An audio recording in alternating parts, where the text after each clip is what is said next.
हमारी आज की वीडियो खास तौर पर उन गरीब दोस्तों के लिए है कि जो बॉडी बिल्डर बनना चाहते हैं, रेसलर बनना चाहते हैं, लेकिन वो बहुत गरीब है और ना ही उनके पास अपना घर है। वो मेहनत मजदूरी करते हैं, लेकिन उनकी सोच बहुत अमीर है, उनके सपने बहुत बड़े हैं, लेकिन वो निराश है क्योंकि वो गरीब हैं। तो मैं आज आपको 4 लोगों के बारे में बताऊंगा जो कि अरबपति खरबपति हैं। दुनिया में उनका नाम है, लेकिन एक दिन वो भी आपकी तरह गरीब थे और उनको लगता था कि शायद वो अपने सपनों के साथ ही मर जाएंगे। मैं गुरप्रीत सिंह मल्ली, हेल्थ गुरु। तो सबसे पहले ऐसे इंसान जो बहुत ही गरीबी से उठे थे वो थे भारत के महान पहलवान दारा सिंह। तो दारा सिंह एक बहुत ही गरीब परिवार से थे। उनके पास बहुत ही कम जमीन थी। सिर्फ 12 साल की उम्र में दारा सिंह की शादी हो गई और 17 साल की उम्र में एक बेटे ने जन्म ले लिया था। बचपन से ही दारा सिंह को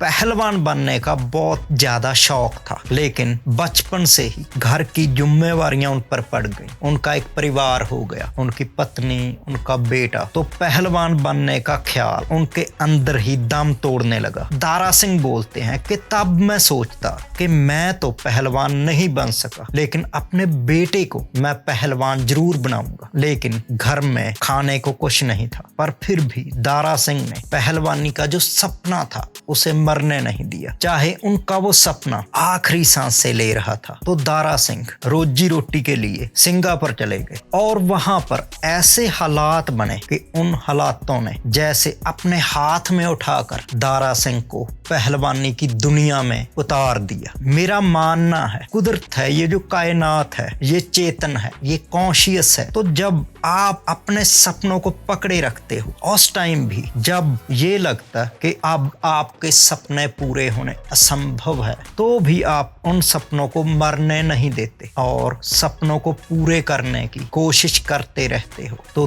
तब वो कॉस्मिक कॉन्शियसनेस आपके साथ जुड़ जाती है और हालात ऐसे बनने लगते हैं जैसे किसी ने सोच समझकर आपके लिए रास्ता तैयार कर दिया। हालांकि पहले सब कुछ असंभव लगता था, लेकिन उसके बाद जैसे सब कुछ संभव और आसान होने लगता है। और ऐसा उन 4 लोगों के साथ हुआ जिनकी कहानी मैं आपको बताऊंगा। तो हुआ ये कि दारा सिंह को एक बड़े बड़े ड्रम बनाने वाली फैक्ट्री में काम मिला। दारा सिंह के साथ उनके चाचा भी काम करते थे, लेकिन उस फैक्ट्री के जो अधिकारी थे, आप फोरमैन बोल लीजिए, तो वो दारा सिंह को बोलने लगे कि तुम्हारी बॉडी पहलवानों जैसी है, तुम ऐसा काम कर कर अपने टाइम को खराब मत करो, पहलवानी की ओर ध्यान दो। तो वो लोग दारा सिंह के चाचा को कहने लगे कि हम दारा सिंह को एक आसान काम देते हैं ताकि उसकी बॉडी बन सके और दारा सिंह को एक्सरसाइज वगैरह के लिए टाइम मिल सके। तो दारा सिंह बोलते हैं कि मैंने सोचा कि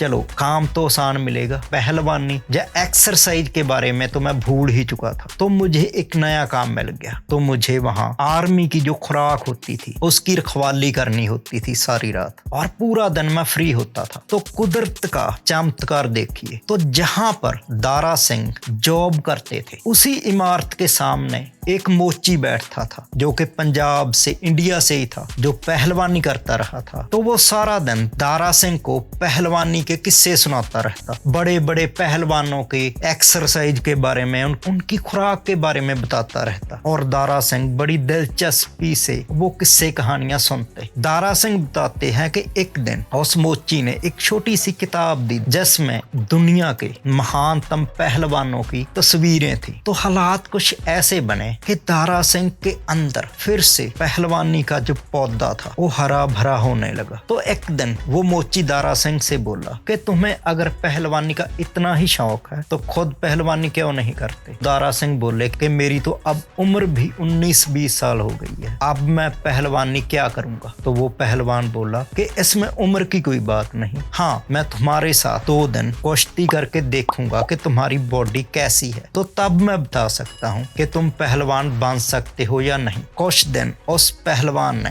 दारा सिंह को कुश्ती के कुछ दाव पेच सिखाए और दारा सिंह के साथ कुश्ती का अभ्यास किया। उस टाइम दारा सिंह के केस रखे हुए थे, उनके सर पर एक जूड़ा होता था, तो वो जूड़ा बार बार खुल जाता। मोची पहलवान बोलने लगा, या तो तुम अपने केस कटवा दो, वरना तुम पूरी एक्सरसाइज के दौरान अपने बालों को संभालते रहते हो, और जो भी मैं तुम्हें सिखाता हूँ उसके लिए तुम्हारे पास कम टाइम बचता है और मेरे पास भी बहुत कम टाइम होता है। तो दारा सिंह ने कहा, ठीक है, मैं अपने केस कटवा देता हूँ, लेकिन मेरे लिए ये बहुत बड़ी बात है। मैं पहले अपने चाचा से बात करूंगा कि अगर वो मुझे खाने के लिए, खुराक के लिए मदद करेंगे तो मैं पहलवानी करने के बारे में सोच सकता हूँ। तो दारा सिंह ने अपने चाचा जी से पूछा, तो उन्होंने कहा कि ठीक है, मैं खुराक के लिए तुम्हें पूरी मदद करूंगा। उस मोची ने कहा कि ठीक है, अब अपने केस कटवा दो। तो दारा सिंह ने कहा कि नहीं, मुझे अपनी माँ से भी पूछने दो। तो उस पहलवान ने कहा कि अगर तुम ऐसे ही सब से पूछते रहे तो हो गई तुम्हारी पहलवानी। तो उसी दिन उस पहलवान ने एक टूटी फूटी कैंची के साथ दारा सिंह के केस काट दिए। और दारा सिंह बताते हैं कि बालों को इतना अजीब ढंग से काटा उस मोची ने कि मुझे अपने सर पर अस्त्र लगवाना पड़ा। लेकिन मेरा मानना है उस कॉस्मिक कॉन्शियसनेस ने ऐसा इसलिए किया ताकि दारा सिंह आप पीछे मुड़ने के बारे में ना सोचे। तो हुआ भी ऐसा। तो दारा सिंह पूरे जोर से एक्सरसाइज करने लगे, लेकिन कुछ दिनों बाद उस मोची पहलवान ने दारा सिंह को एक्सरसाइज करने, दाव पेच सिखाने से सफेद जवाब दे दिया। वो कहने लगा कि तुम्हारे साथ एक्सरसाइज करके मैं इतना थक जाता कि मैं काम ही नहीं कर पाता, लेकिन तुम घबराओ मत, मैं तुम्हें अपने चाचा के लड़के के पास भेज देता हूँ, वो भी सिंगापुर में पहलवानी करता। तो दारा सिंह बोलते हैं कि वो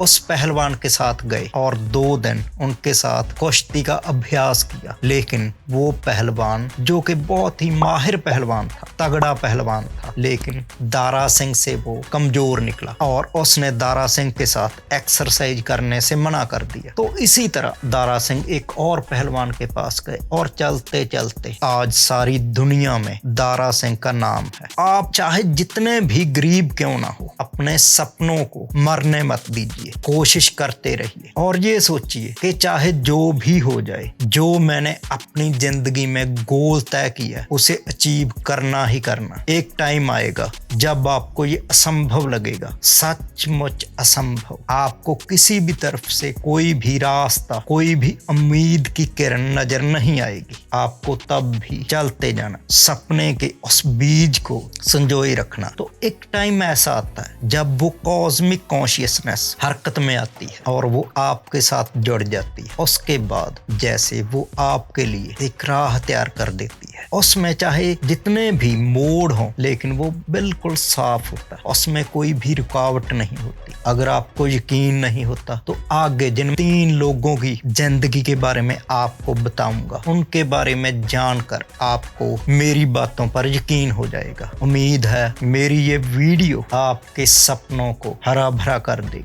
उनको सूखने नहीं देगी। बाकी जैसे मैं अक्सर बोलता हूँ कि इसके लिए हिम्मत की जरूरत है और हिम्मत खरीदी नहीं जाती, हिम्मत पैदा करनी पड़ती है। तो अब ये आप पर निर्भर है। अगली वीडियो में मिलते हैं।